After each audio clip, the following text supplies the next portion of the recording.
Swastiastu. Assalamualaikum warahmatullahi wabarakatuh. Salam namo buddhaya, salam kebajikan untuk kita semua. Apa kabar saudara-saudariku terkasih? Semoga selalu dalam keadaan sehat,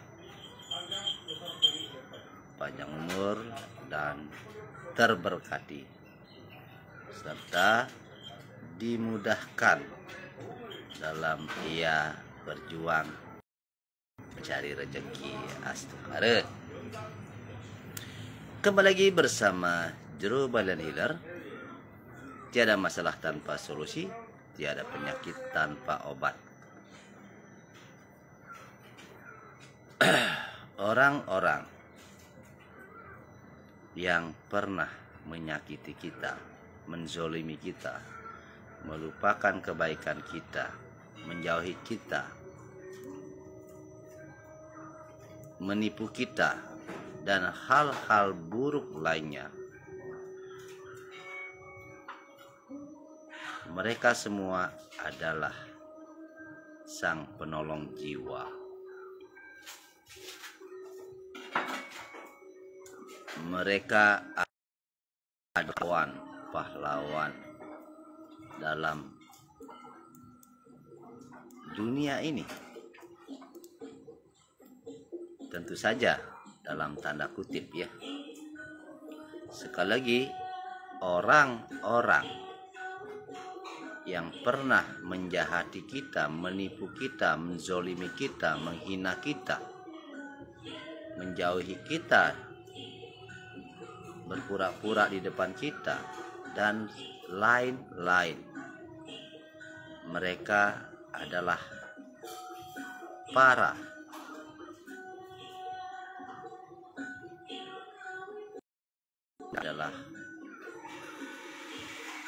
makhluk-makhluk yang berjasa bagi kita. Jadi kalau Pak Jero itu terbalik, kalau orang menganggap bahwa orang-orang yang pernah menjahati, menzolimi dan lain-lain itu adalah penjahat yang layak dijauhi, kalau Pak Jero tidak. Mereka adalah sang penolong jiwa. Nah, mungkin kalian akan bingung kenapa orang-orang yang tidak baik ada di dunia ini merupakan penolong jiwa. Nah, ini hanya akan didapat oleh mereka yang sudah spiritualnya tingkat tinggi. Kalau spiritualnya masih abal-abal, mungkin hanya akan ada emosi, dendam, amarah, ya. Jadi sekali lagi, spiritual tingkat tinggi itu bukanlah yang meditasi setiap hari, tidak. Tetapi yang sudah mengembangkan jati dirinya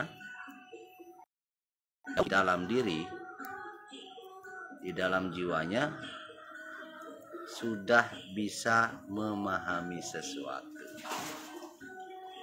Artinya begini, dalam hidup ini ada beberapa sifat yang dimiliki semua orang.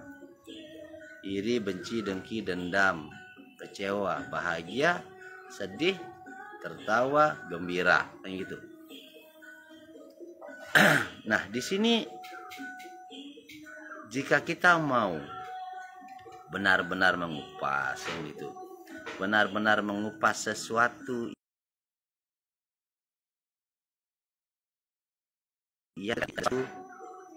yang menjadi efek dari sebuah kejadian, akan membuat seseorang jiwanya terlatih, jiwanya terdidik, jiwanya dewasa, dan jiwanya penuh dengan welas asih serta peduli sesama. Kenapa saya bilang bahwa di sekeliling kita itu adalah penolong sang jiwa? Bahkan mereka merupakan makhluk-makhluk berjasa yang layak kita hormati. Bingung toh? Tak usah bingung, nanti akan Pak Jero jabarkan. Sekali lagi, jika semua orang di hidup kita menyayangi kita, memanjakan kita, mencintai kita, maka kita tidak akan pernah jadi apa-apa. Kita tidak akan pernah jadi apa-apa. Kita tidak akan pernah memiliki kekuatan yang bisa membangkitkan energi dalam jiwa. Kalau bahasa belelengnya atau bahasa Balinya dibilang jiwa yang jengah.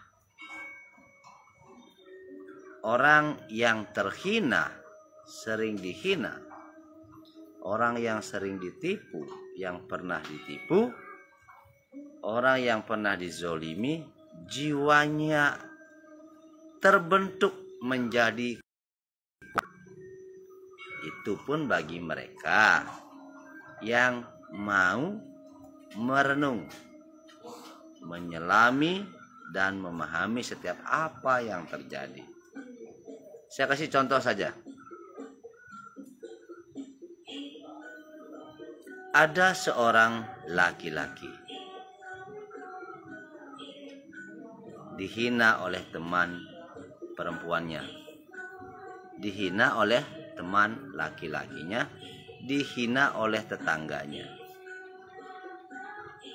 Dulu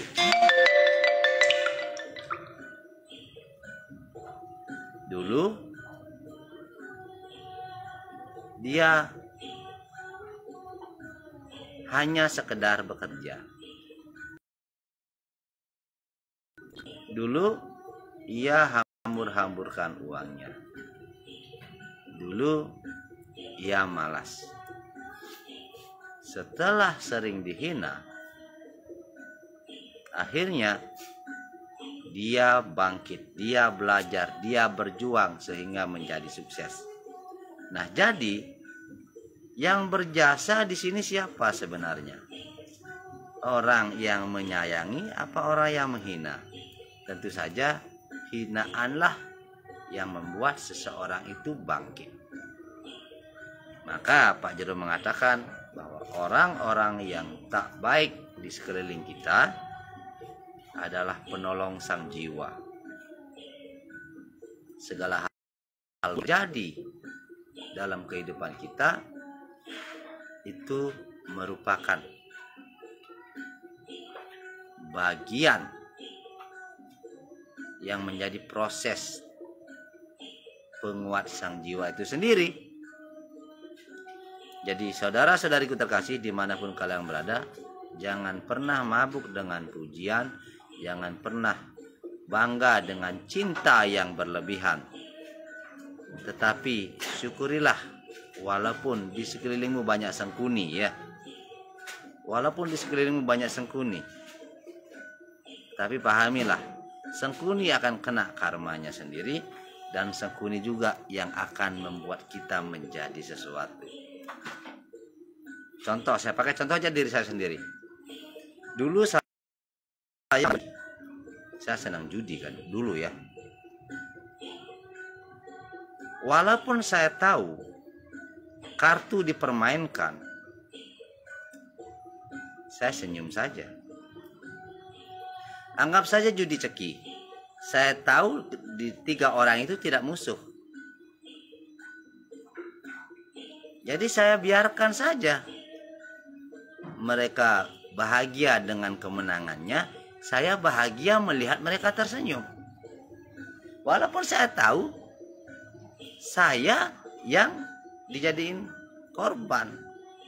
Kenapa saya tersenyum? Karena saya memahami hukum penciptaan. Semua itu hanyalah ilusi bagi mereka. Mereka tertawa sebelumnya mereka kehilangan hartanya, dan harta mereka akan kembali kepada saya. Karena apa? Karena ada kecurangan.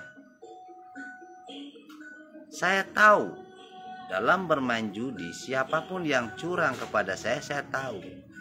Kenapa saya biarkan?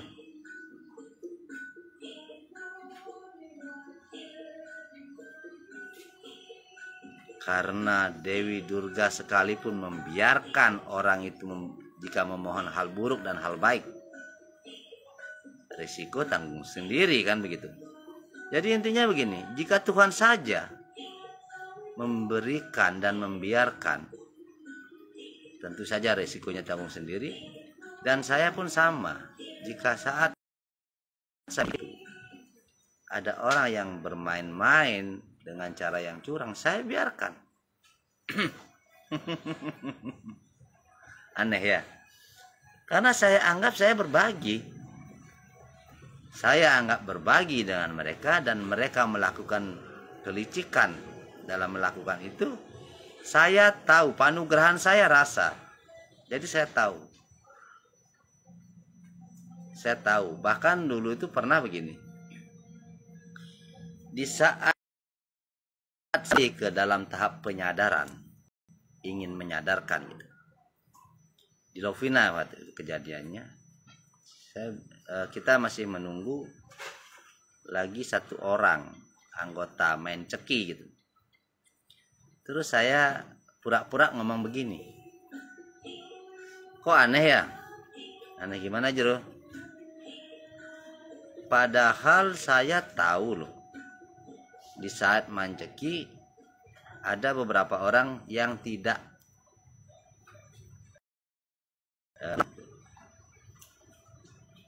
tapi saya biarin aja. Walaupun dia main kode saya tahu, semuanya saya tahu. Akhirnya saya kalah juga saya senang. Kenapa saya senang? Karena saya menikmati cara tipu-tipu mereka. Saya sangat menikmati sekali. Cuman anehnya, saya ngomong begitu saat itu. Saya mobilnya mobil mewah, membangun rumah bagus. Anehnya orang-orang yang seperti itu kok miskin-miskin ya, saya gitu ngomong. Harusnya dengan hasil menipu, bermain curang, harusnya mereka kaya, tapi kenapa hidupnya kok miskin-miskin? Langsung wajah mereka memerah, karena saya tahu mereka lah yang melakukan itu.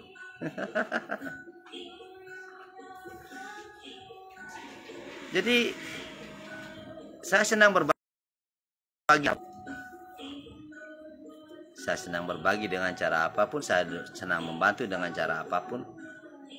Walaupun saat itu saya anggap saja saya mencari hiburan kan. Saya sudah siapkan uang 2 juta, habis 2 juta ini saya mencari hiburan. Bule aja ke Indonesia mencari hiburan berapa. Nah di saat saya tahu ini dan ini tidak musuh, 1, 2, 3 tidak musuh, saya kan sudah tahu pasti saya kalah kan. Tetapi hiburan saya di sana. Di saat saya melihat permainan dalang, saya sudah tahu. Jadi saya menikmati itu. Saya menikmati bagaimana kelicikan-kelicikan manusia dan senyum-senyum semeringah mereka di saat mendapatkan kemenangan dari hanya. Saya senang karena kenapa? Saya senang sekali mempelajari manusia. Jadi manusia itu saya pelajari. Dari dulu saya menjadi manajer 16 tahun. Jadi karakter manusia, karyawan-karyawan saya pelajari semua. Oh, ini orangnya demen kaden, ini orangnya suka nyari nama, ini orangnya malas, ini orangnya begini. Dan saya juga senang sekali menonton kehidupan orang-orang yang perilakunya baik dan perilakunya tidak baik. Sampai akhirnya Tuhan pun mengizinkan saya menyaksikan kehancuran mereka dan atau menyaksikan keberhasilan mereka.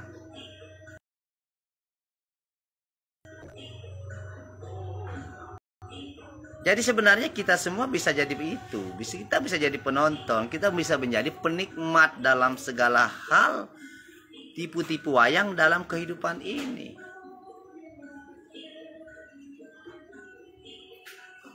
Saya sudah tidak suka lagi nonton sinetron di TV karena di dunia ini banyak sinetron yang bisa kita saksikan.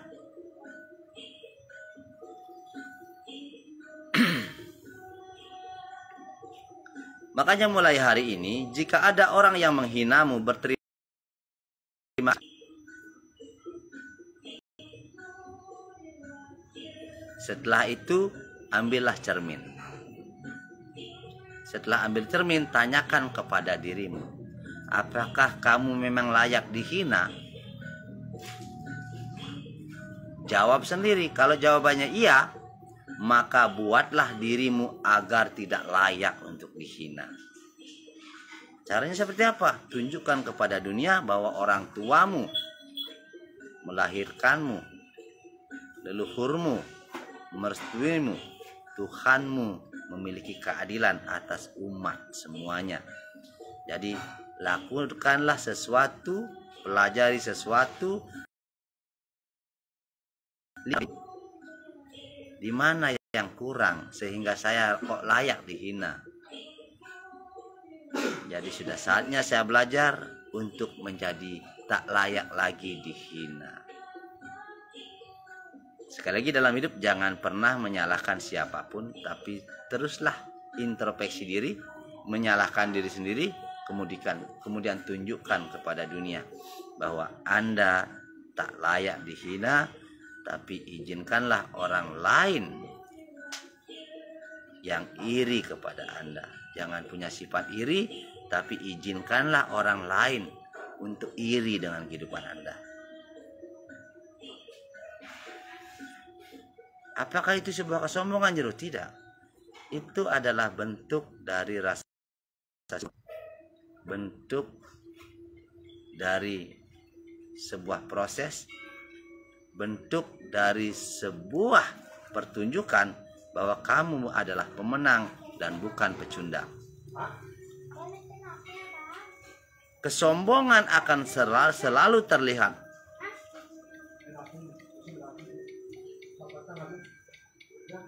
jika itu dilihat oleh orang-orang yang iri kepadamu. Contoh, anggap saja saya bisa beli mobil, saya posting di Facebook. Itu sebagai rasa syukur saya, kebanggaan saya. Astungkare, mobil kesayangan gitu seumpama. Orang-orang baik yang pro ke kamu, yang peduli kamu, dia akan ngomong, astungkare akhirnya Jero bisa punya mobil. Itu orang-orang baik. Tapi kalau orang-orang iri, bangsat, orang itu sombong sekali, baru bisa beli gitu aja udah sombong. Nah, itu orang-orang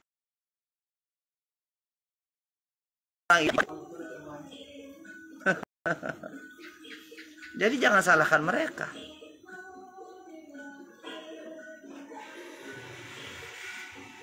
Orang-orang iri akan selalu menilai salah siapapun.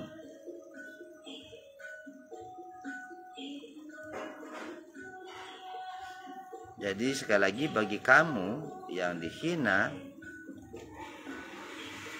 jangan pernah menyalahkan orang yang menghinamu, tapi tanyakan kepada dirimu sendiri, apakah saya memang layak dihina? Oh, ternyata memang layak. Jadi PR-nya apa? Ya, saya harus berjuang membuat diri saya agar tak layak lagi dihina. Caranya gimana? Mengeluh? Tidak. Sembahyang? Iya. Berdoa? Iya. Dan berusaha. Swastiastu, sebentar yang saya nami. Jika ada yang mau bertanya-tanya, kebetulan ini Kajeng Kliwon ya. Saya baru aja habis mandi nih. Sambil menunggu pasien yang terakhir belum datang.